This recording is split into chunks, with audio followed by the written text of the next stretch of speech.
दो क्लासमेट्स, एक वो जो ख्वाबों की सीढ़ियां चढ़ने में मसरूफ है और दूसरा वो जो बस सबको इरिटेट करने के लिए पैदा हुआ है। लेकिन क्या हो जब तकदीर इन्हें दुनिया से कट कर एक ऐसे जजीरे पर फेंक दे जहां इनकी ये नफरत सर्वाइवल के लिए एक दूसरे का सहारा बन जाए। एमा हमारी हीरोइन जिसे हर कोई पसंद करता है, जो प्रिंसटन यूनिवर्सिटी का ख्वाब देख रही है। सुबह उठना, तैयार होना इसकी जिंदगी का बिल्कुल परफेक्ट रूटीन है। दूसरी तरफ है डीन।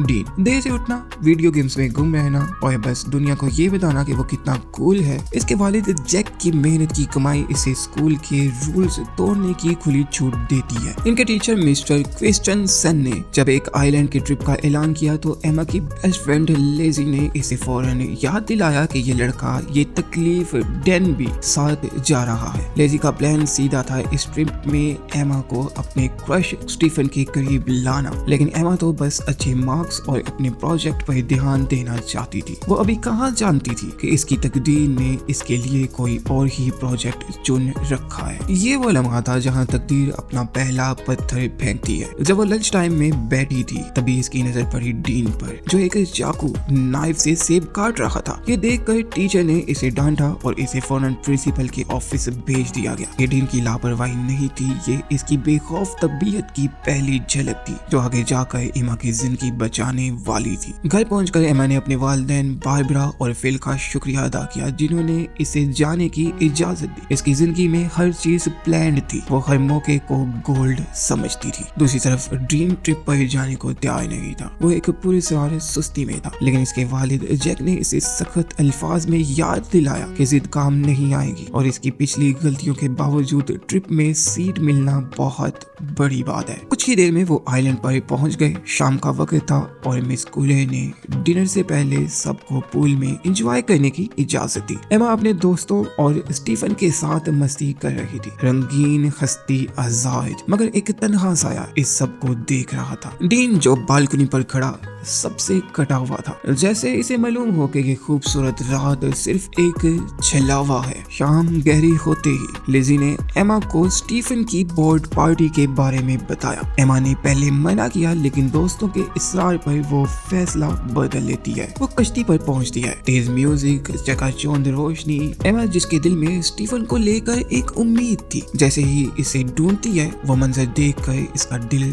टूट जाता है। स्टीफन किसी और लड़की को किस कर रहा था। इस लम्हे एमा की परफेक्ट दुनिया धड़ाम से गिर जाती है। वो वहाँ से मायूस होकर भागने लगती है और तभी डीन की तंजिया आवाज आती है, तुम्हारा हीरो तो मजे कर रहा है। एमा गुस्से से कहती है कि इसे कोई मतलब नहीं होना चाहिए। इसकी नफरत और दुख दोनों एक साथ बाहर निकल आते हैं। अचानक इसी वक्त पार्टी में पुलिस आ जाती है क्योंकि इन्हें ड्रग्स की इंफॉर्मेशन मिली थी। सबको आगे के हिस्से में बुलाया जाता है। एमा की किस्मत ने इसी वक्त फैसला किया कि इसकी जिंदगी को एक नया मोड़ दिया जाए। भगदड़ मच जाती है। एमा का पैर फिसलता है और वो बेचारी गहरे ठंडे पानी में जा गिरती है। इसे गिरते हुए सिर्फ डीन देखता है, वो लड़का जिससे सब नफरत करते हैं। एक सेकंड के लिए नहीं सोचता और इसे बचाने के लिए छलांग लगा देता है। वो इसे निकालकर एक छोटी सी रेस्क्यू बोट में ले आता है। डीन ने फौरन रस्सी काट दी। क्यों? क्योंकि वो पुलिस के झंझट में नहीं पड़ना चाहता था। वो सिर्फ आजादी चाहता था, मगर इस आजादी की कीमत बहुत बड़ी निकलने वाली थी। डीन अभी एमा को समझा ही रहा था कि पुलिस के जाने के बाद वो बड़ी कश्ती तक पहुंच जाएंगे, लेकिन तकदीर को ये मंजूर ना था। बोट इनसे दूर हो चुकी थी और समुद्र का मिजाज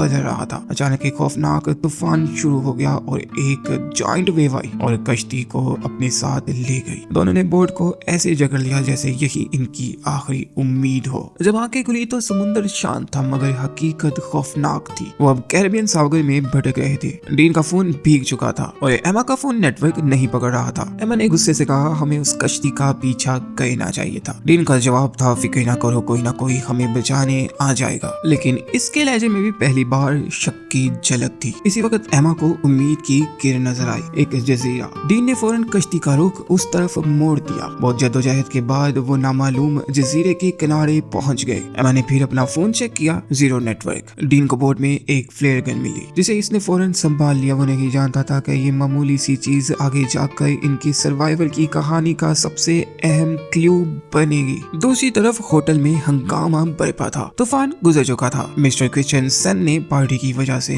ट्रिप कैंसिल कर दिया था, लेकिन लेजी ने आकर सबसे बड़ी खौफनाक खबर दी। एमा वापस नहीं आई थी और हाजिरी लेने पर मालूम हुआ कि डीन भी गायब है। दो मुखालिफ सिमतों के सितारे एक साथ गायब हो चुके थे और अब पुलिस ने तफ्तीश शुरू कर दी और एक छोटी कश्ती मिलने की तस्दीक की। जैक यानी डीन के फादर ने फौरन एक प्राइवेट रेस्क्यू टीम लगाने की बात की, लेकिन टीचर्स ने पुलिस पर भरोसा रखने को कहा। ये खबर एमा की मदर, बाइबरा और फादर फिल तक भी पहुंची। माँ को बेटी की फिक्र ने पिघला दिया। वो प्रिंसिपल के पास गई, लेकिन प्रिंसिपल के पास कोई तसल्ली बख्श जवाब न था। इधर जजीरे पर एमा और डीन घंटों चलने के बाद साहिल पर पहुंचे, जहाँ इन्हें ना कोई रास्ता मिला ना ही कोई मदद। लौट कर देखा तो इनकी बची कुची कश्ती भी समुद्र की लहरें छीन चुकी थी। सिर्फ एक लाइफ जैकेट बाकी थी। अंधेरा छा चुका था। डीन ने आग जलाई। दोनों थके हारे वहीं रुक गए। डीन ने अपनी शर्ट उतार कर एमा को दी, क्योंकि इसे सर्दी लग रही थी। दोनों एक दूसरे से बात करने लगे। अब इनके दरमियान नफरत नहीं, एक खामोश समझौता था, उम्मीद का समझौता। सुबह हुई तो एमा साहिल पर SOS लिख रही थी और इसके बाद उसने पानी ढूंढना शुरू किया। ये एमा का प्रिंसटन वाला माइंडसेट था, जो अब सर्वाइवल में इस्तेमाल हो रहा था। डीन एक तरफ नहाने चला गया। एमा इसे हैरत से देखने लगी। जल्द ही उन्होंने पत्तों और शाखों से धूप से बचने के लिए एक आरजी झोंपड़ी तैयार कर ली। एमा ने एक बड़ा SOS साहिल पर लिखा ताकि हेलीकॉप्टर को नजर आ जाए। जजीरे की गर्मी नाकाबिले बर्दाश्त थी। एमा अपनी फुल पैंट को काट कर शॉर्ट्स बना लेती है। वो अब इस माहौल में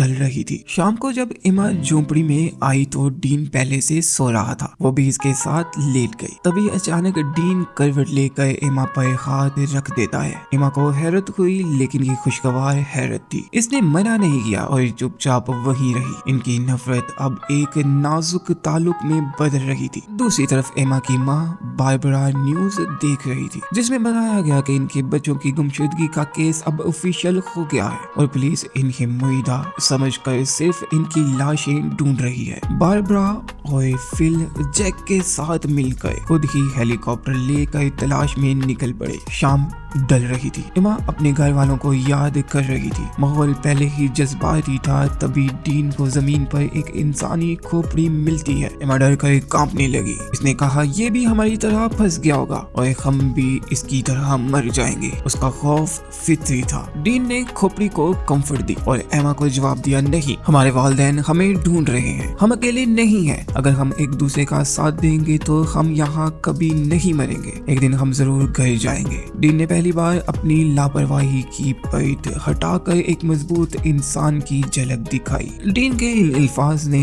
एमा को दिली सुकून दिया। इसने एमा को किस कहना शुरू कर दिया। एमा के लिए ये सब पहली बार था। इसे अच्छा लग रहा था। वो जज्बाती तौर पर मुकम्मल तौर पर डीन के हवाले हो गई। राहत हो चुकी थी। इनकी कुर्बत ने तमाम हदें तोड़ दी। इसी दौरान जजीरे पर एक तेज तूफान आ गया। एमा जो पहले तूफानों से डरती थी, अब खुश थी और पहली बार इस तूफान का मजा ले रही थी। ये तूफान इनकी नई आजाद जिंदगी का अलामती आगाज था। सुबह हुई तो एमा डीन को अपने पास ना पाकर घबरा गई। वो इसे पुकारती हुई जंगल में चली गई। कुछ दूर जाकर देखा तो डीन जमीन में गड्ढा खोद रहा था। इसकी इस हरकत की मंतक एमा की समझ से बाहर थी। अचानक एमा का पैर फिसला और इसे घुटने में चोट लगी। डीन फौरन भाग कर आया। इसने मरहम पट्टी की और इसे तसल्ली दी, तुम्हें कुछ नहीं होगा। वाटरफॉल पर तैरते हुए डीन ने अपनी जिंदगी का गहरा राज खोला। इसकी माँ एक कार एक्सीडेंट में मर गई थी। डीन की बातों में पहली बार दर्द और खलूस था। एमा ने इसकी बात गौर से सुनी। डीन ने इसे हरी रोशनी के बारे में बताया, जो सूरज डूबते वक्त उम्मीद की तरह चमकती है, मगर इसने कभी खुद इसे नहीं देखा। अचानक बारिश शुरू हो गई। डीन बारिश में मस्ती करने लगा और एमा इसे देखकर खुश हो रही थी। वो दोनों बारिश में डांस करने लगे। डीन ने इसके बालों में एक फूल लगा दिया। एमा अब एक ही चीज चाहती थी, मुझे फिर से तूफान का मजा लेना है। डीन मुस्कुराया और एक बार फिर इनकी तूफानी मोहब्बत का आगाज किया। दूसरी तरफ न्यूज में बताया गया कि इनके गायब हुए अब 1 महीना गुजर चुका है। पुलिस ने तलाश ऑफिशियली बंद कर दी है। एमा की दोस्त और बारबरा अभी भी पुरउम्मीद थे, लेकिन अब जैक और बारबरा एक आखिरी बार हेलीकॉप्टर लेकर गए, लेकिन खाली हाथ वापस आए। जजीरे पे कई हफ्ते और बीत गए। एमा और डीन ने एक दूसरे के साथ मुकम्मल एडजस्ट कर लिया था। शिकार करना, समुद्र में नहाना और जब भी मन करता वो तूफान और जल्जले के मजे लेते। इनकी जिंदगी मुकम्मल तौर पर आजाद हो चुकी थी। एक दिन जब वो फल लेने जंगल में गए थे तो इन्हें अचानक एक प्लेन की आवाज सुनाई दी। दोनों पागलों की तरह खुली जगह की तरफ भागे। डीन ने जल्दी से एमा के बैग में फ्लेयर गन ढूंढी मगर वो गायब थी। प्लेन तब तक दूर जा चुका था। फ्लेयर गन कहाँ गई? एमा को शक हुआ कि कोई और भी जजीरे पर है जो इनकी चीजें चुरा रहा है। अगले चंद दिन मायूसी में गुजरे। उन्हें लगा कि अब उन्हें घर वापस जाने की उम्मीद छोड़ देना चाहिए और यही जिंदगी गुजारनी चाहिए। डीन शिकार के लिए जंगल में गया। एमा इसके पीछे गई क्योंकि इसे डीन की चिंता थी। अचानक डीन के सामने एक ब्लैक पैंथर आ गया और डीन इससे बचकर भागने लगा। डीन ने भागकर गिरने के बाद किसी तरह अपने चाकू से इसे मार दिया। सर्वाइवल की जंग खूनी हो चुकी थी। घर पर इनके दोस्तों और वालिदैन ने इनके बगैर की जिंदगी शुरू कर दी थी। यहाँ जजीरे पर एमा और डीन ने जीना सीख लिया था। अब इनकी जिंदगी सिर्फ सर्वाइवल की नहीं बल्कि खुशी और मोहब्बत पर मबनी थी। उन्होंने सभी उम्मीदें छोड़कर वही रहने का फैसला कर लिया था। एक दिन एमा को अचानक वॉमिटिंग आई। डीन ने परेशानी से पूछा, क्या तुम प्रेग्नेंट हो? एमा ने इनकार किया, लेकिन इस लम्हे ने इनके ताल्लुक को एक नई जहत दे दी। अच्छा महसूस करने के लिए वो डीन के साथ लेट गई। वो अभी बात कर ही रहे थे कि अचानक ऊपर से एमा की खोई हुई चीजें गिरने लगी। दोनों ने ऊपर देखा, एक बंदर। यही वो चोर था जिसने इनकी चीजें बशमूल फ्लेयर गन चुराई थी। बंदर ने फ्लेयर गन को नीचे फेंका। इसी लम्हे इन्हें ऊपर से एक हेलीकॉप्टर की मरहम आवाज सुनाई दी। ये तकदीर का आखिरी मौका था। वो पागलों की तरह खुली जगह की तरफ भागे। एमा ने फौरन गन लोड की और फ्लेयर कर दी। हरी रोशनी आसमान में चमकी। हेलीकॉप्टर ने इन्हें देख लिया। इन्हें रेस्क्यू कर लिया गया और आखिरकार 3 महीने बाद वो वापस आ गए। एयरपोर्ट पर इनके वालिदैन और दोस्तों ने इन्हें देखकर आंसुओं और खुशी से इस्तकबाल किया। घर वापस आकर सब कुछ अजीब लग रहा था। एक रात डीन एमा से मिलने आया। वो बात कर रहे थे कि शहर की ये तेज प्लेन्ड लाइफ कितनी खाली लग रही है। डीन ने एमा को किस करने की कोशिश की मगर एना पीछे हट गई। हर 10 मिनट बाद मेरे वालिदैन आ जाते हैं। वो फौरन जजीरे की आजादी को याद कर रही थी। एमा के वालिदैन ने बच्चों की वापसी की खुशी में एक शानदार पार्टी रखी। हर कोई एमा की बहादुरी की तारीफ कर रहा था। एमा अब एक फेमस शख्सियत बन चुकी थी। पार्टी में एमा की छोटी बहन स्टेसी ने डीन से पूछा कि वो सबसे अलग क्यों खड़ा है। डीन ने कहा कि इसे हजूम में घुलना मिलना अच्छा नहीं लगता। इसी लम्हे डीन ने एमा को इशारा किया कि वो इसके साथ बाहर आए, लेकिन एमा ने इसे नजरअंदाज कर दिया। वो वापस अपनी पुरानी परफेक्ट दुनिया में फिट होने की कोशिश कर रही थी। डीन को लगा जैसे एमा ने इसे छोड़ दिया हो और वो मायूस होकर पार्टी से चला गया। सब कुछ नॉर्मल हो चुका था। एमा ने कॉल की मगर डीन ने नहीं उठाई। डीन अपनी माँ की खबर पर जाकर बहुत रोया। जहाँ इसने तन्हाई महसूस की वो जजीरे पर खत्म हो गई थी। और मूवी के आखिर में हम देखते हैं प्रॉम पार्टी की रात एमा अपनी बहन के साथ पहुंचती है और उसकी फ्रेंड लेजी उसे एक सरप्राइज का कहकर बाहर लेकर आती है।